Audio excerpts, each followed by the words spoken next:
अगला है संक्षारण का वैद्युत रासायनिक सिद्धांत। संक्षारण के वैद्युत रासायनिक सिद्धांत को लोहे पर जंग लगने के उदाहरण द्वारा निम्नलिखित प्रकार से समझाया जा सकता है। नम वायु में रखे रहने पर लोहे की सतह पर लाल भूरे रंग की एक पतली परत बन जाती है जो जंग कहलाती है। जंग हाइड्रेटेड फेरिक ऑक्साइड यानी कि जल योजित फेरिक ऑक्साइड होता है। थेनार्ड के वैद्युत रासायनिक सिद्धांत के अनुसार जंग लोहे और उसमें उपस्थित अशुद्धियों के बीच में वैद्युत रासायनिक क्रिया होने से लगती है। धातु की संक्षारण प्रक्रिया में इस पर एक गैल्वेनिक सेल का निर्माण हो जाता है। धातु के नम वायु में रहने पर इसकी सतह पर जल की परत बन जाती है जिससे वायुमंडल में विद्यमान कार्बन डाइऑक्साइड और अन्य गैसें जल में घुल जाती हैं, जिससे जल की चालकता बढ़ जाती है और यह अवैद्युत अपघट्य विलयन का कार्य करता है। यानी कि कार्बन डाइऑक्साइड प्लस जल, यह जो नमी है, वायुमंडल की ऑक्सीजन, कार्बन डाइऑक्साइड और नमी दोनों मिलकर के बनाते हैं कार्बोनिक अम्ल। कार्बोनिक अम्ल अस्थायी होता है और हाइड्रोजन आयन और कार्बोनेट आयन में टूट जाता है। इस प्रकार धातु सतह पर गैल्वेनिक सेल बन जाते हैं जिनका एक इलेक्ट्रोड मूल धातु स्वयं और दूसरा इलेक्ट्रोड धातु में अशुद्ध के रूप में उपस्थित दूसरी धातु होती है। यदि अशुद्ध मूल धातु से कम क्रियाशील होती है तो यह अशुद्ध गैल्वेनिक सेल का कैथोड बनाती है और मूल धातु सतह सेल का एनोड बनाती है। इस गैल्वेनिक सेल के एनोड पर ऑक्सीकरण अपक्रिया होने के कारण मूल धातु आयनों के रूप में विलयन में जाने लगती है, अर्थात मूल यानी जो लोहा लिया गया है आयरन, मूल धातु का क्षय होने लगता है। कैथोड पर जल की बूंद में उपस्थित हाइड्रोजन आयन की उपस्थिति में एनोड से मुक्त हुए इलेक्ट्रॉन ऑक्सीजन का अपचयन करते हैं।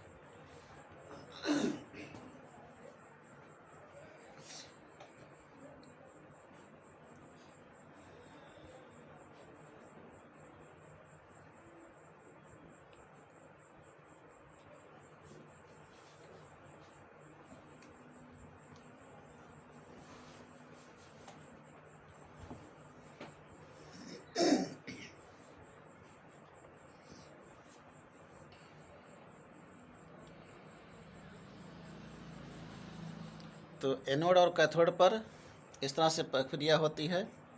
एनोड पर लोहे की सतह एनोड का कार्य करती है और यहाँ आयरन फेरस आयन में ऑक्सीकृत हो जाता है, यानी Fe = फेरस आयन।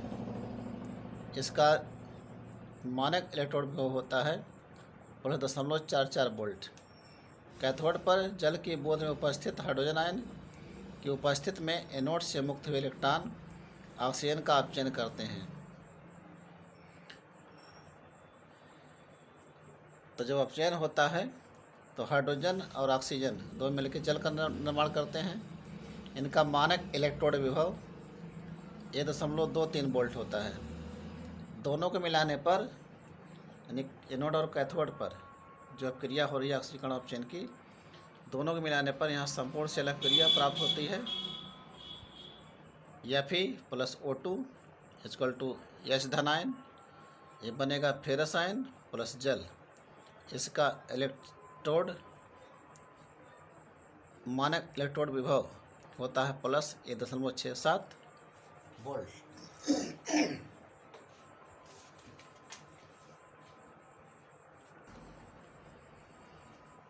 इस प्रकार सेल में बने फेरस आयन वायुमंडलीय ऑक्सीजन के द्वारा फेरिक आयन में ऑक्सीकृत होकर फेरिक ऑक्साइड बनाते हैं, जो जलयोजित होकर हाइड्रेटेड फेरिक ऑक्साइड का लाल भूरा पाउडर बनाते हैं, जिसे हम जंग कहते हैं। यानी अपक्रिया होती है ferrous ion plus oxygen plus जल, ये बनेगा फेरिक ऑक्साइड और हाइड्रोजन आयन तो फेरिक ऑक्साइड जल के साथ अभिक्रिया करके यानी नमी के साथ अभिक्रिया करके हाइड्रेटेड फेरिक ऑक्साइड यानी जंग का निर्माण करता है। यहाँ एक लोहे का संरचना दिखाया गया है।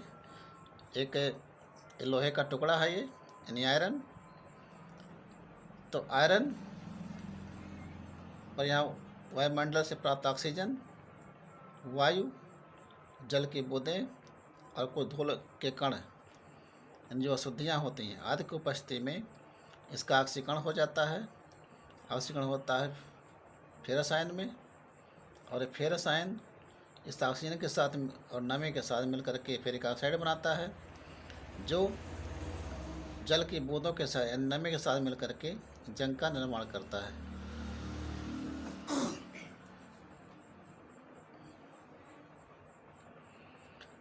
संक्षारण को प्रभावित करने वाले कारक कौन कौन से हैं?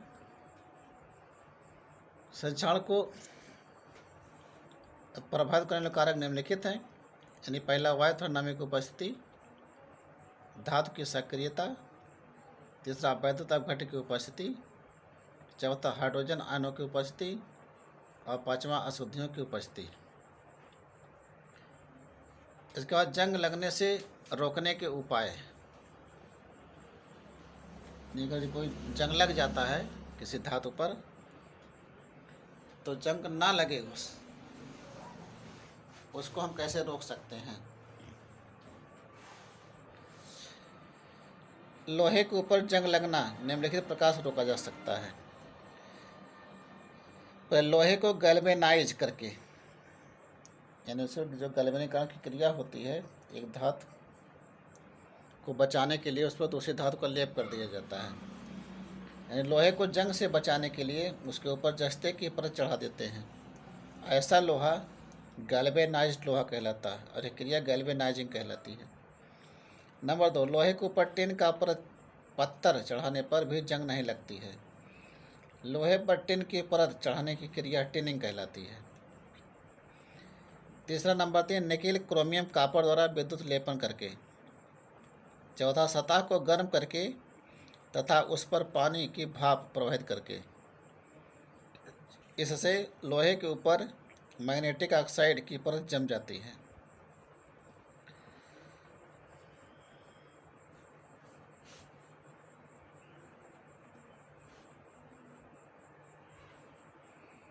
पांचवा, लोहे की सतह को पिच या कोलतार आदि से लेप कर।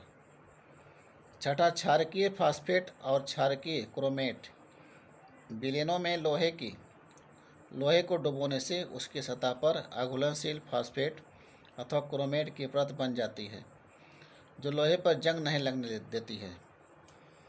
नंबर 7, जंगरोधी पदार्थ लगाकर। यानी कुछ फास्फेट और क्रोमियम लवण जंगरोधी विलयन का कार्य करते हैं। जैसे सोडियम फास्फेट के उबलते सांद्र विलयन में लोहे की वस्तु को डुबाने पर इसके चारों ओर अम्लीय आयरन फास्फेट की परत बन जाती है।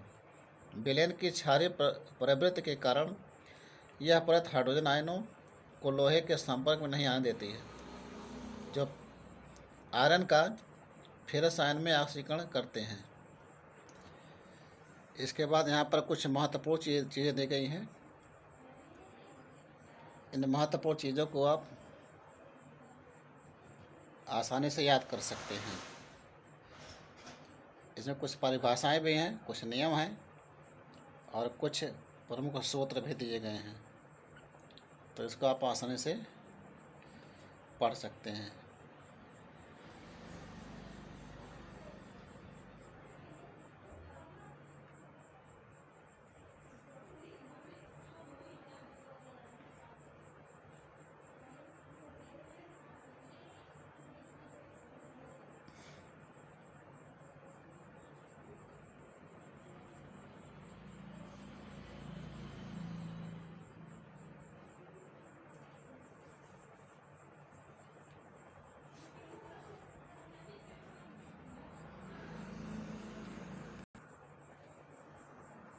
इस चैप्टर में विद्युत रासायनिक श्रेणी से संबंधित कुछ इस प्रकार के क्वेश्चन पूछे जाते हैं। यहाँ पर इस तरह से देख लीजिए। इस तरह से क्वेश्चन पूछे जाते हैं, इसको भी आप पढ़ सकते हैं। कुछ इस टाइप के क्वेश्चन है, इसको आप पढ़ सकते हैं। यहाँ पर देखिए इस तरह से ये क्वेश्चन है,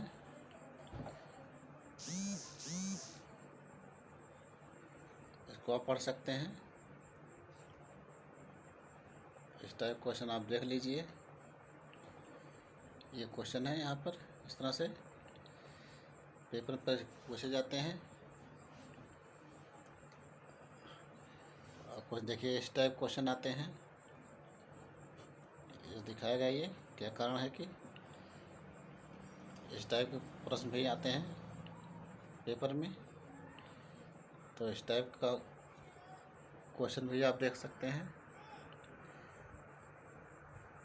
और कुछ देखिए इस टाइप प्रश्न आते हैं, जो दिखाए गए प्रश्न ये।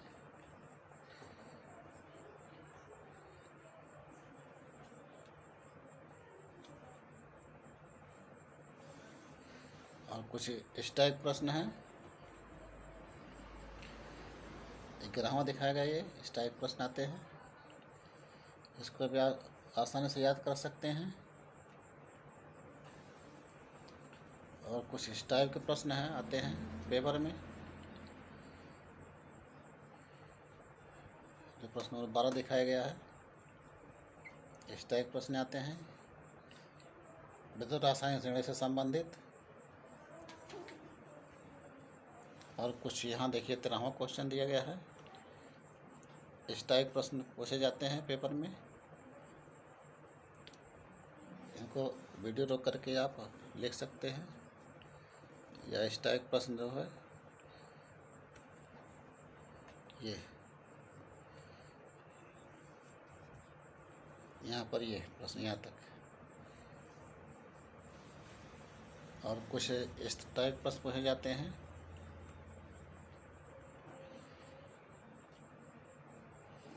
ये प्रश्न है 14वां जैसे दिया गया है यहाँ पर ये यहाँ तक।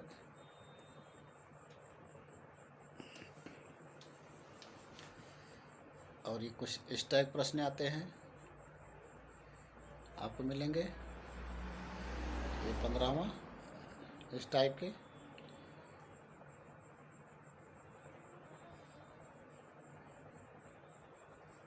यहाँ तक।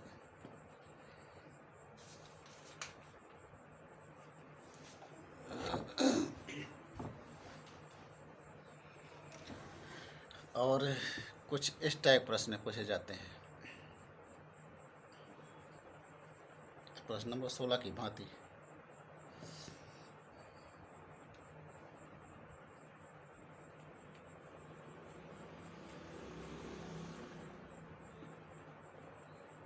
आशा है यह वीडियो आपको पसंद आया होगा।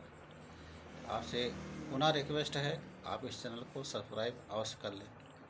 धन्यवाद।